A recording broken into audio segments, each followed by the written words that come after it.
এই মামলায় দেখবেন মমতা ব্যানার্জি এবং তার সঙ্গের লোকেরা জেলে যাবে। ওই অভিষেক মনু সিংভিকে বা কপিল সিব্বলকে আপনার কোন আইনে লেখা আছে যে নির্বাচনের আগে এটা করা যাবে না? অর্থাৎ মুখ্যমন্ত্রী যা করেছেন তিনি ডবল বিপদ ডেকে এনেছেন। ওনাকে এই বিপদ থেকে কেউ বাঁচাতে পারবে না। মমতা ব্যানার্জি সেদিন যেগুলো বলেছেন নিজে সেগুলো তার বিরুদ্ধে যাবে।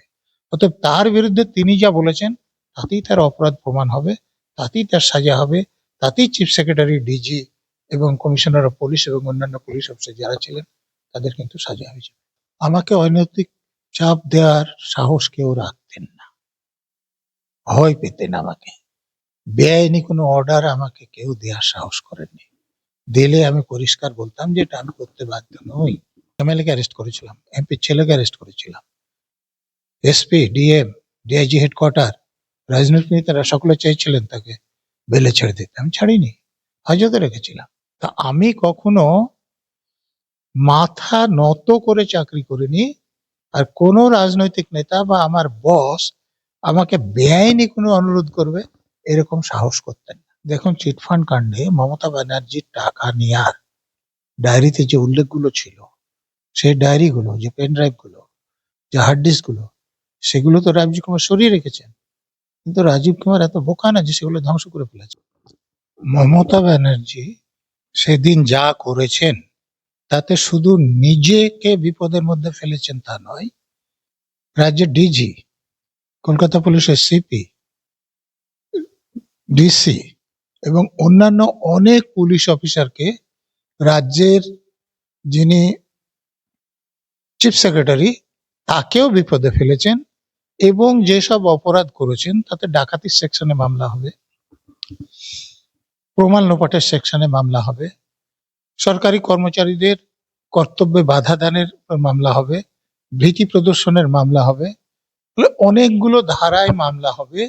এবং মমতা ব্যানার্জি সেগুলো নিয়ে বাইরে এসে নিজে নিজে যখন দেখিয়েছেন এগুলো প্রমাণ করতে খুব বেশি কষ্ট পেতে হবে না। এবং এই মামলায় দেখবেন মমতা ব্যানার্জি এবং তার সঙ্গের লোকেরা জেলে যাবে। একদম বলছেন এই কথা, মানে আমরা এই যাবৎকালে অনেক মামলা দেখেছি স্যার, মানে সাধারণ মানুষ বলছেন, আমরা যখন তাদেরকে ভক্স পপ করছি, তাদের জনমত দিচ্ছি, তারা বলছে কি হবে, তাদের মধ্যে একটা ভারাক্রান্ত। আমি বলছি এই জন্যে যে সুপ্রিম কোর্ট এটাকে ছেড়ে দিতে পারবেন না। ছেড়ে দিলে একটা ভুল বার্তা যাবে। অতএব সুপ্রিম কোর্ট তদন্তের নির্দেশ দিতেই হবে সুপ্রিম কোর্টকে। এবং তদন্ত হলে মমতা ব্যানার্জি, ডিজি, সিপি এবং অন্যান্য পুলিশ অফিসার, চিফ সেক্রেটারি, এদের সাজা রোখা যাবে না, এদের সাজা হবেই।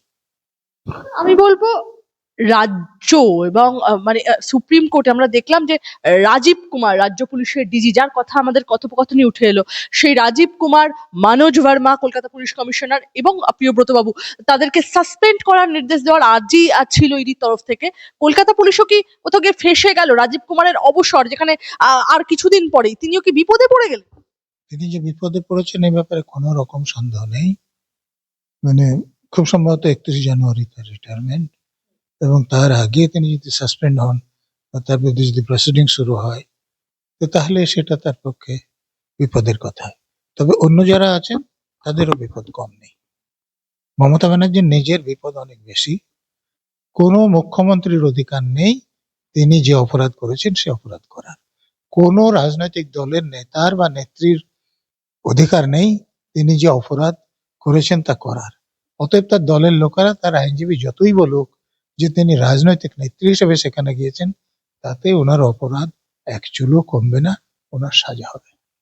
আমি বলবো, আপনি বলছেন ওনার আইনজীবীরা, অভিষেক মনু সিংভি একদম রাজ্য সরকার মানে মুখ্যমন্ত্রীর তরফ থেকে যারা অ্যাপিয়ার করছিলেন এবং রাজ্য সরকারের হয়ে যারা সওয়াল করছিলেন, সেই অভিষেক মনু সিংভিকে বলতে শোনা গেল যে কলকাতা পুলিশ কমিশনার সেখানে প্রেজেন্স থাকা নিয়ে ইডির কর্মকর্তারা বলেছিলেন যে তারা রীতিমতো ইন্টিমিডেশন একটা তৈরি করেছিলেন তদন্তের সময় গিয়ে। আমি বলবো সেই প্রসঙ্গে অভিষেক মনু সিংভি বলছেন যে মুখ্যমন্ত্রী তো জেড প্লাস ক্যাটাগরির সিকিউরিটি পান, তাই সেক্ষেত্রে আরো বাইরের লোক উনি তো বলছেন যে মুখ্যমন্ত্রী হিসেবে তিনি ওখানে যাননি, গিয়েছিলেন তৃণমূল পার্টির চেয়ারম্যান হিসেবে। তো জেড ক্লাস ক্যাটাগরি পান, তার জন্য কি বাইরে গিয়ে মুখ্যমন্ত্রীকে দিয়ে ইডির অফিসারদের বিরুদ্ধে কেস করাতে হয়, না কলকাতা পুলিশের অফিসারদের তাদের বিরুদ্ধে কেস করাতে হয়? অতএব এই জিনিস টিকবে না মামলায়। তার বিপক্ষের লোকেরা তো কথা বলবে, যারা ইডির অফিসার আছে তারাও তো কথা বলবেন, বা সলিসিটর জেনারেল বা অ্যাডিশনাল সলিসিটর তারাও তো কথা বলবেন। অত মনু সিংভি বা কপিল সিপাল যা বলছেন এসব কথা কিছু টিকবে না। আপনি একজন দায়িত্ববান আইপিএস অফিসার হিসেবে আপনার দায়িত্ব পালন করে এসেছেন। আমি আপনার কাছে একটা প্রশ্ন করব, এই প্রশ্নটা কালকে অভিষেক মানু সিংভিও তুলে দিয়েছেন, যে কারণে আমার আপনার কাছে আসা আজকে বেশ কিছু এই জটগুলো যাতে খোলে সেই প্রসঙ্গে। অভিষেক মানু সিংভি বললেন যে ইডি তল্লাশিতে গিয়েছিল সকাল 6টা 35-এ, কিন্তু তারা রাজ্য পুলিশকে ইনফরমেশন মেলটা পাঠিয়েছে 11টা 35-এ। এটা কি সত্যি যুক্তিসঙ্গত? তারা যে মনু সিংভি আইন দেখেনি। আইনে বলা আছে যে স্থানীয় থানাকে খবর দিতে হবে, কিন্তু যারা রেড করছে তারা যদি মনে করে যে আগে খবর দিলে খবরটা লিক হয়ে যাবে, তারা যা চাইছে পাবে না, তাহলে রেড করার পরও তারা খবর দিতে পারে। এটা হচ্ছে আইন। এক্ষেত্রেও কি রাজ্য সরকারের কোন রকম কোনো শিল থাকলো না? কোনো শিল্ড কোনো শিল্ড থাকবে না। আমি আইনটা খুব ভালো করে জানি, অনেক জায়গায় রেড করেছি, এবং আমিও অনেক ক্ষেত্রে এরকম করেছি যে স্থানীয় থানাকে বলে দিলে অপরাধী খবর পেয়ে যাবে, আমরা যা চাইছি পাবেন না, পরবর্তীকালে জানিয়েছি, এবং সেটা পুরোপুরি আইন সিদ্ধ। স্যার, আমি বলবো যে রীতিমতো রাজ্য এবং মানে ডিজিপির হয়ে অভিষেক মানু সিংভি বলছেন যে কিছু অচেনা লোক ওই জায়গায় ঢুকেছে। এই খবর শুনেই সেখানে গিয়েছিলেন ডিজিপি, এবং মুখ্যমন্ত্রী যেহেতু জেড প্লাস নিরাপত্তা প্রাপ্ত, তাই এই ধরনের তথ্য পেলে সেখানে যাওয়াটা অস্বাভাবিক। দেখুন, মুখ্যমন্ত্রী ঢোকার আগে তো সেখানে কেউ ঢোকেনি, অতএব যারা ঢুকেছে তাদের দায়িত্ব মুখ্যমন্ত্রীর, এবং মুখ্যমন্ত্রীর সঙ্গে যে পুলিশ অফিসাররা ছিলেন তারাই নিয়ে গিয়েছেন। অতএব সে লোকের দায়িত্ব অন্য কেউ নেবে না, ইডির লোকেরা নেবে না, অন্য কেউ নেবে না, মুখ্যমন্ত্রীকে নিতে হবে। গতকাল আমরা দেখলাম অভিষেক মানু সিংভি, কপিল সিব্বাল তারা প্রশ্ন করছেন যে নির্বাচনের আগেই কেন 2020 সালের একটা মামলা 2024 সালের। আপনাদের যে সাংবাদিকরা ওনাদের সঙ্গে দেখা হয়, ওনাদেরকে জিজ্ঞেস করুন যে নির্বাচনে ওই অভিষেক মনু সিংভিকে বা কপিল সিব্বালকে আপনার কোন আইনে লেখা আছে যে নির্বাচনের আগে এটা করা যাবে না? আইনটা দেখান, তাহলে আমরা কিছু বলবো না। এরকম কোনো আইন নেই। নির্বাচনের আগেও হতে পারে, নির্বাচনের পরেও হতে পারে, নির্বাচনের মধ্যেও হতে পারে। অতএব এরকম কোনো আইন নেই যে নির্বাচনের আগে রেড করা যাবে। স্যার, আমি বলবো যে সব পক্ষকে আগামী 2 সপ্তাহের মধ্যে জবাবি হলফনামা দেওয়ার নির্দেশ দেওয়া হলো সুপ্রিম কোর্টের বিচারপতির পক্ষ থেকে, এবং নোটিশও ইস্যু করেছেন তিনি। উল্লেখ্য, এই 2 সপ্তাহের সময়ের মধ্যে মুখ্যমন্ত্রীর নিয়ে যাওয়া যাবতীয় যে ডিজিটাল ডিভাইসের তথ্য তা সংরক্ষণ করতে হবে, যেখানে তল্লাশি চলেছে, এবং তার সংলগ্ন এলাকার সিসিটিভি ফুটেজ স্টোরেজ ডিভাইসও সংরক্ষণ করার নির্দেশ দিল আদালত। এরপর ঠিক কি হতে চলেছে আদৌ? দেখুন, মুখ্যমন্ত্রীর বিপদটা আরো বেশি, যে তিনি যেগুলো নিয়েছেন সেগুলো যদি পাল্টে দেন তাহলে তো বিপদ হবেই। তিনি যদি না পাল্টান তাহলে তাকেই প্রমাণ করতে হবে যে তিনি পাল্টাননি। অতএব বলে না, ডাবল এজেড শর্ট। অতএব মুখ্যমন্ত্রী যা করেছেন তিনি ডবল বিপদ ডেকে এনেছেন। ওনাকে এই বিপদ থেকে কেউ বাঁচাতে পারবে না। একটা পাবলিসিটি স্টান্ট হলো। আপনারা এরকম বলছেন, মুখ্যমন্ত্রী মমতা বন্দ্যোপাধ্যায় তো বলছেন যে ওই ফাইলগুলো বাঁচাতে হবে, তো তৃণমূল না থাকলে পশ্চিমবঙ্গ সুরক্ষিত থাকবে। ওই ওই ফাইল বাঁচানোর দায়িত্ব আপনাকে কে দিয়েছে? ওখানে ইডি রেড করছে। ইডির অনুমতি ছাড়া আপনি ওখানে যেতেই পারেন না। ইডির অনুমতি ছাড়া আপনি ও ফাইল নিতেই পারেন না। আপনি যখনই নিয়েছেন আপনি অপরাধ করেছেন, তার জন্য আপনার সাজা হবে। স্যার, আমি বলবো যে রীতিমতো বিচারপতি জে মিশ্রর কথায় যে এখনকার দিনে সবাই তো সবকিছু জানতে পারে, এই মামলা 10 মিনিট শুনেই রায় ঘোষণা করতে পারতাম, কিন্তু এত সওয়াল জবাব হলো যে সুপ্রিম কোর্ট সবটাই রেকর্ডে রাখতে চায়, তারপর চূড়ান্ত একটা নির্দেশ দেওয়া হবে, নইলে আইন প্রয়োগকারী সংস্থার আড়ালে অপরাধীদের রক্ষা করার একটা প্রবণতা তৈরি হতে পারে। এই ইঙ্গিত কি মুখ্যমন্ত্রীর জন্য বিপদ বার্তা? মানে লোকজন বলছে যে গতকালই কেন কিছু। দেখুন, মুখ্যমন্ত্রী তো সংবিধানের নামে শপথ নিয়েছেন, অতএব তিনি সংবিধানকে মেনে চলবেন। তো আমাদের দেশের সংবিধানে বা দেশের আইনে কোথাও বলা নেই যে মুখ্যমন্ত্রী কোনো তদন্তকারী সংস্থার তদন্তে বাধা দিতে পারেন, সেখান থেকে কাগজপত্র সরিয়ে নিতে পারেন। অতএব তার রেহাই পাওয়ার কোনো রকম সুযোগ নেই, তাকে সাজা পেতে হবে, এবং তিনি সাজার ব্যবস্থাটা নিজে নিজে বেশি করে করে নিয়েছেন। এগুলো শুধু নিয়ে আসেননি, লোককে দেখিয়েছেন, এবং এগুলো কি কি নিয়ে এসেছেন তাও বলেছেন। অতএব এটা প্রমাণ করতে খুব বেশি কষ্ট পেতে হবে না। আপনি আমাদের এর আগে প্রিভিয়াস আলোচনায় অনেক আলোচনা হচ্ছে মমতা বন্দ্যোপাধ্যায় তো একজন প্রাজ্ঞ রাজনীতিবিদ এবং প্রাজ্ঞ রাজনৈতিক, আর সেখান থেকে দাঁড়িয়ে মমতা বন্দ্যোপাধ্যায় কি কনসিকুয়েন্সেস গুলো বুঝতে পারলেন না? বুঝতে পারেননি, কারণ এর আগে অনেকবার করেছেন। যেমন রাজীব কুমারের বাসায় যখন সিবিআই এসেছিল তখনও করেছেন। যখন কিছু রাজনৈতিক নেতাকে অ্যারেস্ট করা হয়েছিল নিজাম প্যালেসে করেছেন, তার বিরুদ্ধে কোনো ব্যবস্থা নেওয়া হয়নি। তার ফলে তার ধারণা হয়ে থাকবে যে তার ইমিউনিটি আছে, তিনি যা খুশি করতে পারেন।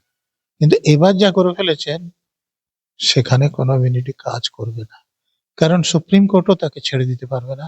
ছেড়ে দিলে ভুল বার্তা যাবে, আর সুপ্রিম কোর্ট তদন্তের আদেশ দিলে যা হবার তাতে মমতা ব্যানার্জির সাজা হবে, মমতা ব্যানার্জির সঙ্গের লোকদেরও সাজা হবে।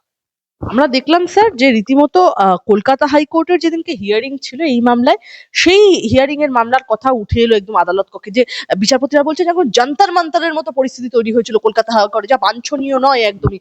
কি যন্তর মন্তরে আপনারা হয়তো জানেন যে বিভিন্ন রাজনৈতিক দলরা ওখানে বিক্ষোভ দেখাতে ওখানে জড়ো হয়। তো সেদিন শাসক দলের লিগ্যাল সেলের তরফ থেকে হোয়াটসঅ্যাপ মেসেজ দিয়ে সব লোকদের এখানে ডেকে আনা হয়েছিল এবং এমন গোলযোগ করা হয়েছিল যাতে জজ সাহেব এই মামলাটা শুনতেই পারেননি। তো সেই জন্য যন্তর মন্তের কথা বলেছেন, যে হাইকোর্টেও যদি জজ সাহেব তার রায়ে এটা লিখেওছেন তিনি। ফলে এইটা মমতা ব্যানার্জিদের একদম বিপক্ষে গিয়েছে। আমি বলবো যে অর্ডার দেওয়ার আগে বিচারপতিকে এও বলতে শোনা গেল যে কিভাবে মমতা বন্দ্যোপাধ্যায় এর আগেও কেন্দ্রীয় এজেন্সির কাজে হস্তক্ষেপ করেছেন, কার্যত এটা একটা প্যাটার্নে পরিণত হয়েছে বলে মন্তব্য করলেন তিনি। এবং একই সঙ্গে কলকাতা ইডি সিবিআই অফিসারদের তদন্তের বিরুদ্ধে যেভাবে একটা মানে ধারণা হয়েছে, বিক্ষোভ হয়েছে, মানে ধর্ণা দিয়েছেন মুখ্যমন্ত্রী মমতা বন্দ্যোপাধ্যায় এর আগে, সেটাও অর্ডার দেওয়ার আগে বিচারপতি উল্লেখ করলেন। কি বলবেন মমতা বন্দ্যোপাধ্যায়ের জন্য অবস্থা? সেইটা তো মমতা ব্যানার্জির জন্য বিপদ ডেকে আনবে। যে রাজীব এর বাড়িতে যখন গিয়েছিলেন তখন তিনি রাজীবের বাড়িতে চলে এসেছিলেন। কলকাতা পুলিশের লোকেরা সিবিআই লোকদের আটক করে নিয়েছিল। তারপরে তিনি ইউনিফর্ম পরা লোকদের নিয়ে এসপ্ল্যানেডে বিক্ষোভে বসেছিলেন। সবগুলো বেআইনি। আবার যখন কিছু রাজনৈতিক নেতাকে ধরা হয়েছিল, পুলিশ তিনি পোস্টিং করে দিয়েছিলেন নিজাম প্যালেসে, সেই অফিসারদের বাড়িতে পুলিশ পোস্টিং করে দিয়েছেন। সেখানে যখন কেন্দ্রীয় বাহিনী পোস্টিং করা হয় তখন সে পুলিশ পোস্টিং তোলা হয়। অতএব সেগুলো সব মমতা ব্যানার্জির বিরুদ্ধে যাবে এবং মমতা ব্যানার্জি সেদিন যেগুলো বলেছেন নিজে সেগুলো তার বিরুদ্ধে যাবে। অতএব তার বিরুদ্ধে তিনি যা বলেছেন তাতেই তার অপরাধ প্রমাণ হবে, তাতেই তার সাজা হবে, তাতেই চিফ সেক্রেটারি, ডিজি এবং কমিশনার অফ পুলিশ এবং অন্যান্য পুলিশ অফিসার যারা ছিলেন তাদের কিন্তু সাজা হয়ে যাবে। আমি বলবো আপনি নিজেও তো একজন পুলিশের বড় আধিকারিক ছিলেন, আইপিএস, একদম সর্বোচ্চ র্যাঙ্ক যাকে বলে, বলা চলে পুলিশ সার্ভিসের। তো সেখান থেকে দাঁড়িয়ে আপনাকেও কি কখনো এরকম কোনো অনৈতিক চাপের মুখে মাথা নোয়াতে হয়েছে? আমাকে অনৈতিক চাপ দেওয়ার সাহস কেউ রাখতেন না, ভয় পেতেন আমাকে। বেআইনি কোনো অর্ডার আমাকে কেউ দেওয়ার সাহস করেননি। দিলে আমি পরিষ্কার বলতাম যে এটা আমি করতে বাধ্য নই। এমনকি ডিজিপিও যখন বলেছিলেন তখন আমি বলেছিলাম যে আমি একজন সৎ মানুষ থাকবো, তার সঙ্গে যদি পুলিশ অফিসার কোনো বিরোধ হয় তাহলে পুলিশ অফিসার আমি থাকবো না, আমি সেটা মেনে নিতে রাজি আছি। রাজনৈতিক নেতারাও, আমি তো বোলপুরে এক এমএলএ কে অ্যারেস্ট করেছিলাম, এমপির ছেলেকে অ্যারেস্ট করেছিলাম, এসপি, ডিএম, ডিআইজি হেডকোয়ার্টার, রাজনৈতিক নেতারা সকলে চাইছিলেন তাকে বেলে ছেড়ে দিতে, আমি ছাড়িনি, হাজতে রেখেছিলাম এমএলএ কে। তারপরে কোর্টে পাঠিয়েছিলাম এবং তার জামিন হয়েছিল আরো অপমানজনক শর্তে, যে 3 মাস তিনি নিজের এলাকায় ঢুকতে পারবেন না, প্রতিদিন থানায় ফোন করে জানাতে হবে তিনি কোথায় আছেন। এমপি ছেলে জামিন হয়নি। তা আমি কখনো মাথা নত করে চাকরি করিনি, আর কোনো রাজনৈতিক নেতা বা আমার বস আমাকে বেআইনি কোনো অনুরোধ করবে এরকম সাহস করতেন না। আমি একটা রিকোয়েস্ট জানতে চাইবো আপনার কাছে। এই যে রাজীব কুমার কলকাতার ডিজি, তিনি রীতিমতো আজকে 31শে জানুয়ারি তার রিটায়ারমেন্ট, তার নাম যেভাবে জড়াচ্ছে, আগামীতে মুখ্যমন্ত্রীর পাশে থাকবেন তো রাজীব কুমার? তো উনি তো আর চাকরিই থাকছেন না, মুখ্যমন্ত্রীর পাশে থাকবেন কি করে? উনি যেসব প্রমাণগুলো সরিয়ে রেখেছিলেন সেগুলো মুখ্যমন্ত্রীর বিরুদ্ধে ব্যবহার করবেন কিনা সেইটা প্রশ্ন আপনি করতে পারেন। এমন তো হতে পারে না তিনি বোকালো। দেখুন, চিটফান্ড কাণ্ডে মমতা ব্যানার্জির টাকা নেয়ার ডায়েরিতে যে উল্লেখগুলো ছিল, সেই ডায়েরিগুলো, যে পেন ড্রাইভ গুলো, যে হার্ড ডিস্ক গুলো, সেগুলো তো রাজীব কুমার সরিয়ে রেখেছেন, কিন্তু রাজীব কুমার এত বোকা না যে সেগুলো ধ্বংস করে ফেলেছেন। রাজীব কুমার ওগুলো রেখেছেন যে দরকার হলে মমতা ব্যানার্জির বিরুদ্ধে ব্যবহার করবেন। তার জন্য মমতা ব্যানার্জি রাজীব কুমারকে ভালো পোস্টিং দিতে বাধ্য ছিলেন এবং দিয়েছেন এবং ডিজি করেছেন। এখন তিনি এখন যে বিপদে পড়ছেন, তারপরে মমতা ব্যানার্জির বিরুদ্ধে সেই প্রমাণগুলো বের করবেন কিনা সেই নিয়ে প্রশ্ন উঠতে পারে। আমি আমি আমি একদম শেষের দিকে চলেছিলাম, শেষ কয়েকটা প্রশ্ন আপনার কাছে। এই যে গতকালের শুনানি হলো সুপ্রিম কোর্টে, এই শুনানির পর কি ইডি তদন্তের গতি আরো বাড়াবে নাকি আগের মতোই তদন্ত চলবে? গত ৭২ ঘন্টায় কিন্তু ইডি অফিসারদের একটা ভিড় বাড়ছে, কলকাতায় এটা নজরে এসেছে। এর সংকেত কি এই? দেখুন, ইডির কাজে বাধা দেওয়া হয়েছে, তাদের বিরুদ্ধে কেস শুরু করা হয়েছে। তো যারা সে কাজটা করতে গিয়েছিল করতে পারেনি, তারা তো চাইবেন যে তদন্তটা তারা করুন এবং যার জন্য গিয়েছিল সেটা সম্পন্ন করুন, সেইটাই স্বাভাবিক। আমি বলবো ইডি আধিকারিকরা যেভাবে একের পর এক ইডি আধিকারিকদের আধিক্য শহরে চোখে পড়ছে, কোথাও গিয়ে মমতা বন্দ্যোপাধ্যায়ের অশনি সংকেতের ছবিটা কি স্পষ্ট হচ্ছে? দেখুন, মমতা ব্যানার্জির অশনি সংকট না থাকলে তো মমতা ব্যানার্জি ছুটে যেতেন না, বা ওইসব জিনিসগুলো নিয়ে পালিয়ে আসতেন না। ওখানে তারা যেগুলো সিজ করবে, তাতে যে কয়লা পাচারের টাকা তৃণমূল পার্টির কাছে ঢুকেছে এবং তৃণমূল পার্টি সেটা ব্যবহার করেছেন, সেইটা যাতে জানাজানি না হয় তার জন্য মমতা ব্যানার্জি গিয়েছিলেন। তো অতএব সেটা আরো বেশি করে প্রচার হয়েছে এবং আমার ধারণা মমতা ব্যানার্জি এর ফলে আরো বেশি করে বিপদে পড়বেন। আগের অভিজ্ঞতা অনুযায়ী রাজ্য সরকার কি সময় মতো যে হলফনামা রাজ্য সরকারের কাছে চাওয়া হয়েছে সেই হলফনামা জমা দেবে নাকি সময় ক্ষেপণ করে বিষয়টি পিছিয়ে দেওয়ার? যদি না দেয় তো সুপ্রিম কোর্ট সেটা নোট করে তাদের যা রায় সেটা দিয়ে দেবে। একাধিক মামলায় রাজ্যবাসী এই প্রশ্নটা তুলছে, তারিখ পে তারিখ করে পিছিয়ে গেছে, নির্বাচন চলে গেছে। এই ব্যাপারে আপনি কতটা আশাবাদী এবারের যে সুপ্রিম কোর্টে এই মামলার? আমার ধারণা এই মামলায় সেটা করতে গেলে তাদের ক্ষতি বেশি হবে, লাভ হবে। আমি বলবো পুলিশ জানিয়েছে ইতিমধ্যে যে ওই দিন অর্থাৎ ৮ই জানুয়ারি সিসিটিভি কাজ করছিল না। আইনগতভাবে এই যুক্তি কি মুখ্যমন্ত্রীর পক্ষে যেতে পারে নাকি এতে সন্দেহ আরো বাড়বে? সন্দেহ আরো বাড়বে। মুখ্যমন্ত্রী এবং তার লোকজনের প্রতি বিচারকদের ধারণা আরো খারাপ হবে, বিরূপ হবে। আমি শেষ দুটো প্রশ্ন আপনার কাছে আমার আছে, সেটা হচ্ছে প্রতীক জৈন এবং অভিষেক বন্দ্যোপাধ্যায় কিন্তু একটা অদ্ভুত ভাবে তারা চুপ, তাদের এই তারা নিশ্চুপ কেন? এর পেছনে কি অন্য কোনো খেলা আছে? তারা কিছু বলতে যাচ্ছেন না। প্রতীক জৈন দেখছেন যে তিনি তো ফেঁসে গিয়েছেন, সেই ফাঁসাটার পরিমাণ তিনি বাড়াতে চান না। আর অভিষেক ব্যানার্জি তো কয়লা পাচার কাণ্ডে অন্যতম অভিযুক্ত। আপনারা জানেন বিনয় মিশ্র এখন দেশের বাইরে চলে গিয়েছেন। অনুপ মাঝি ওরফে লালা, তাদেরকে জিজ্ঞেস সূত্রে যেসব তথ্য পাওয়া গিয়েছে, অভিষেক ব্যানার্জি ট্যাফও করলে তারও অসুবিধে পড়বে। রীতিমতো বলছেন যে ট্যাফও করলে অভিষেক বন্দ্যোপাধ্যায় অসুবিধায় পড়ে যাবে। কোন কোন প্রেক্ষিতে? কারণ কয়লা পাচারের টাকার সঙ্গে তো অভিষেক ব্যানার্জির নাম মমতা ব্যানার্জি থেকে বেশি জড়িত আছে।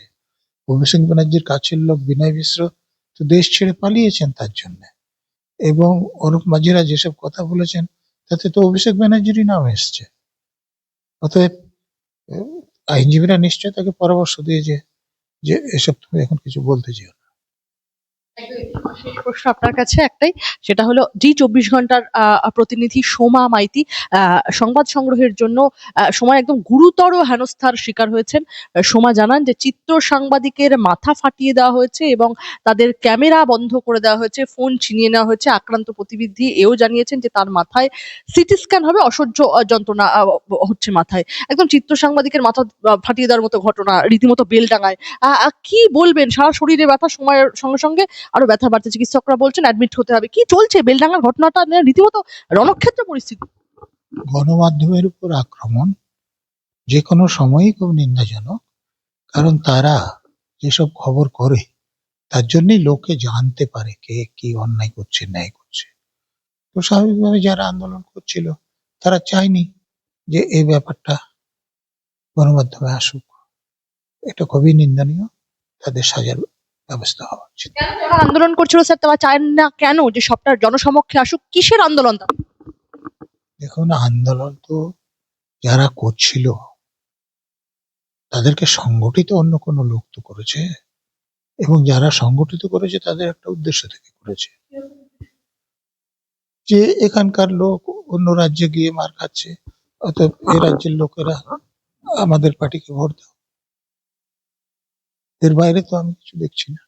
ভোটের খেলা, নির্বাচন যেখানে হাতে গোনা 1-2 মাসের দেরি, তার আগে সংবাদ মাধ্যম এরকম ভাবে হেনস্থার শিকার হচ্ছে স্যার, রীতিমতো মহিলা। সংবাদ মাধ্যম যদি তাদের অন্যায় কথা প্রচার করে তো কেন হবে না? কেন প্রচার করুক না যে এ রাজ্যের লোকদের এই শাসক দলের নেতাদের ভোট দেওয়া উচিত। তাহলে তারা আন্দোলন করছে। স্থানীয় এমএলএ কোথায় ছিল?